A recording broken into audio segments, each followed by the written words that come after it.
Assalamualaikum warahmatullahi wabarakatuh. Shalom, Om Swastiatu, Namo Buddhaya, salam kebajikan, salam sejahtera bagi kita semua. Apa kabar, pemirsa UB TV? Kembali lagi di sini bersama diskusi ekonomi dan semoga pemirsa UB TV selalu diberi kesehatan. Pandemi COVID telah mereda, pemulihan ekonomi masih berlangsung. Tentunya Indonesia harus kembali ke jalur utama untuk tetap kembali menumbuhkan ekonominya. Adanya ketidakpastian serta gejolak ekonomi menjadi dasar yang menarik untuk memantik diskusi pada hari ini. Perkenalkan saya, Saras, selaku host yang akan menemani pemirsa UB TV untuk memulai diskusi dengan tema Meneropong Ekonomi Indonesia 2023, Perkuat Amunisi Membangun Harapan di Tengah Bani, Brittle, Anxious, Non-Linear, and Incomprehensive.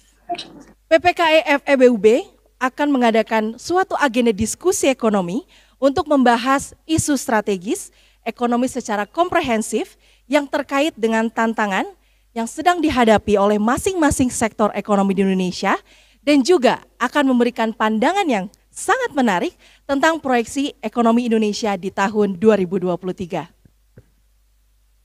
Bersama saya telah bergabung narasumber. Narasumber pertama kita adalah Profesor Dr. Chandra Fajri Ananda selaku Direktur PPKE FEBUB. Selamat siang Bapak. Lalu selanjutnya telah bergabung juga narasumber kedua yaitu Mas Risha Fahreza atau Mas Reza. Beliau saat ini menjabat sebagai analis kebijakan Kementerian Keuangan Republik Indonesia. Selamat siang Mas Reza. Selanjutnya narasumber kita Ibu Anissa Fitriana, Mbak Nisa ya, maunya dipanggil Mbak Nisa. Mbak Nisa, beliau adalah dosen akuntansi Polinema. Selamat siang Mbak. Oke.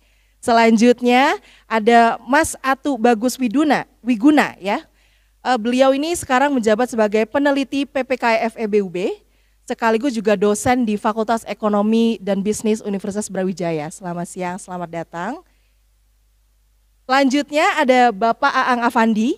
Beliau adalah pengamat ekonomi pariwisata dan dosen Polinema. Selamat siang Bapak Aang. Selanjutnya ada Bapak Joko Budi Santoso. Beliau menjabat sebagai peneliti PPKE FEBUB. Selamat siang. Lalu narasumber kita terakhir adalah Mbak Imanina Eka Dalilah, yang biasa dipanggil Mbak Ima. Selamat datang. Beliau ini adalah peneliti PPKE FEBUB. Untuk narasumber yang akan berdiskusi dalam topik UMKM adalah Mas Joko. Pertanyaan saya Mas Joko, menurut Mas Joko bagaimana sih tantangan UMKM sendiri di 2023? Lalu bagaimana proyeksi UMKM? Berikut juga dengan pelaku UMKM ya, karena banyak juga mereka yang sedikit cemas tentang ancaman resesi 2023. Baik, terima kasih Mbak Saras.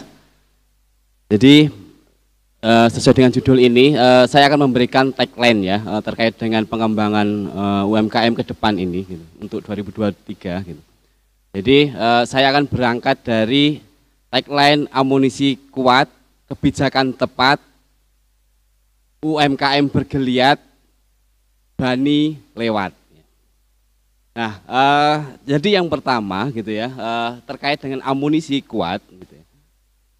Jadi sudah seperti disampaikan tadi Mbak Saras, yang pertama memang kontribusi kita UMKM pada PDB sekitar 60%, penyerapan tenaga kerja sampai 96% gitu ya. Kemudian jumlah usaha kita, yang kita Indonesia masuk G20 ini, 99% usahanya adalah UMKM gitu ya. Selebihnya sekitar 0, sekian persen itu usaha besar. Jadi dengan UMKM ini kita bisa masuk G20. Kita masuk 20 besar dari 170 negara gitu ya. 120 negara ini menguasai 80% PDB dunia, yang lain hanya numpang hidup aja gitu ya. Kemudian dari amunisi kuat ini, dari potensi-potensi yang kita miliki, dari peran strategis dari UMKM ini, tinggal kita mengarahkan dengan kebijakan yang tepat gitu ya, untuk bisa kita survive di 2023. Yang pertama adalah tentunya UMKM ini masih dihinggapi ya permasalahan terkait dengan permodalan. Nah ini sudah sangat disupport oleh pemerintah melalui KUR, kemudian di pemerintah daerah ada dana bergulir dan seterusnya. Tetapi sekali lagi ini hanya bisa membuat UMKM berproduksi, ya. Selanjutnya bagaimana terkait sustainability-nya dari UMKM ini? Nah ini urusannya berikutnya adalah kebijakan dengan perluasan pemasaran seperti itu. Sehingga yang karena ini di era digitalisasi, maka penguatan terhadap kerjasama dengan marketplace gitu ya, itu harus terus dikembangkan. Enggak hanya di tingkat pusat tetapi juga di daerah. Nah selanjutnya ini juga tugas kita bersama dalam menghadapi era digitalisasi tentunya adalah standarisasi.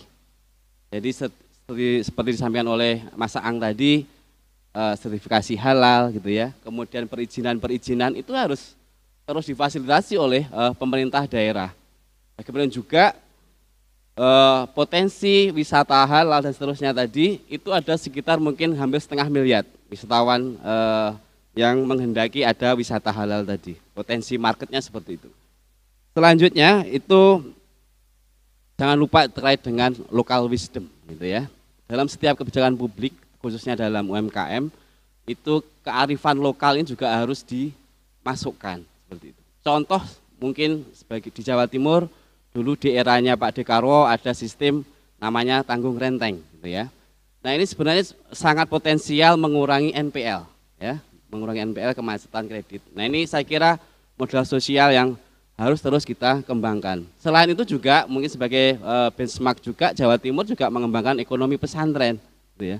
Yang ini pemberdayaan ekonomi pesantren ini akan berdampak kepada ekonomi di sekitarnya seperti itu. Sehingga karena kenapa pesantren ini punya modal sosial yang kuat gitu ya. Kalau saya sebagai santri kalau kiainya ngomong A sami'na wa atokna gitu ya. Sehingga ini akan memudahkan di dalam memuluskan setiap kebijakan publik gitu ya.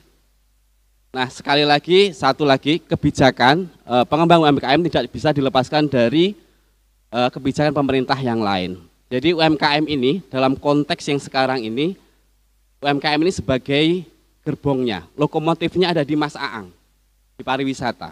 Ketika pariwisata ini berkembang, maka dia akan menggeret gerbong-gerbong yang lain. Sebagai contoh Banyuwangi, yang dikembangkan pariwisata akhirnya sektor-sektor yang lain juga tergeret. Kemudian contoh paling dekat adalah Malang Raya, Kota Batu. Dengan wisatanya yang bagus, melejit, akhirnya UMKM juga bangkit. Saya kira model-model seperti ini juga perlu dikembangkan Mbak Saras. Kemudian mungkin juga enggak afdol ya, karena dalam guyonan itu saya itu disebut pakar gitu.